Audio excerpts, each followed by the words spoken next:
আমরা সবাই জানি এখন একটা ভ্যাকেশন পিরিয়ড চলছে, তো আমরা এই ভ্যাকেশন পিরিয়ডটাকে একদম খুব সুন্দরভাবে কাটানোর জন্য আমরা ছোট্ট একটা ট্রিপ করছি নেপালের। বেশি দিনে যা 6 থেকে 7 দিনের জন্য। তো আমরা কিন্তু একদম হাওড়া থেকে আমাদের মিথিলা এক্সপ্রেস ধরে কিন্তু আমরা চললাম নেপালের উদ্দেশ্যে। তো আমরা চন্দননগর ক্রস করে গেছি, তোমাদের সঙ্গে ঘড়ির কাঁটাটা শেয়ার করলাম। আর আমরা কিন্তু মেয়ের কোলে মাথা রেখে শুয়ে পড়েছি, আর যে যা সিট নিয়ে নিয়েছি।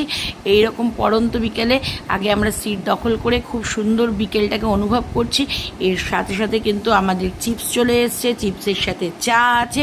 একদম পড়ন্ত বিকেলে খুব সুন্দর একটা মরশুমে আমরা কিন্তু চলছি। তার সাথে এরকম তো ট্রেনে খুব পরিষ্কার পরিচ্ছন্ন বেডশিট দিয়ে দিয়েছিল। আর আমার বোন কিন্তু স্যান্ডউইচ বানিয়ে নিয়ে এসেছিলো আমাদের সবার জন্য, চিকেন স্যান্ডউইচ। আর আমার কর্তামশাই যেহেতু চিকেন খায় না, তার জন্য পনির স্যান্ডউইচ। আর এই যে চুলবুলি যে রেডিটা হচ্ছে তোমরা দেখছো, এটা কিন্তু ডিনার করে রেডি হচ্ছে। কেন ও সুন্দর একটা স্বপ্ন দেখবে, তার জন্য ও কিন্তু প্রিপারেশান নিচ্ছে, সুন্দর করে চুল আঁচড়ে ঘুমাতে যাবে। তার মধ্যেখানে কিন্তু আমরা একটু লুডোও খেলে নিলাম ঘুমাতে যাওয়ার ঠিক আগে। আর আমরা ডিনারটা কিন্তু করেছিলাম আমার বোনের কড়াইশুঁটির কচুরি দিয়ে।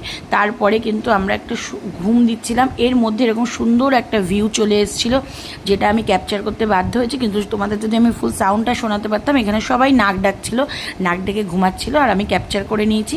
তারপরে রাত পেরিয়ে গেছে, আমরা রক্সল স্টেশনে পৌঁছে গেছি নেপালে যাওয়ার উদ্দেশ্যের জন্য। আমরা কিন্তু এরকম একটা ঘোড়ার গাড়ির খোঁজ করছিলাম। টোটোও যায়, কিন্তু সবাই মাথায় রাখবে টোটো করে গেলে আমাদের অনেকটা আগে নামিয়ে দেবে। তো আমরা ঘোড়ার গাড়িটাই বেস্ট জার্নি বলে মনে হলো। আর সেই ছোটোবেলায় ঘোড়ার গাড়ি চলেছি, সেই জন্য কিন্তু এখন এই সুযোগটা একদমই ছাড়লাম না, ঘোড়ার গাড়ি করে চলে গেলাম। কিন্তু ঘোড়ার গাড়িতে তোমাদের একটু দাম দর করে নিতে হবে। কেউ 150 টাকা চায়, মানে ইন্ডিয়ান মানিতে, কেউ 200 টাকা চায়। তো তোমরা সেটা বুঝে শুনে তোমাদের বাজেট অনুযায়ী তোমরা নিয়ে নেবে অবশ্যই। আর আমাদের একদম নেপালের বর্ডারে আমাদের দাঁড় করিয়েছে। আমার ছেলে কিন্তু এখানে ক্রিকেট প্র্যাকটিস করেও ফেললো। আর এত সুন্দর একটা বন্ধুত্বের দেশ কেউ মিস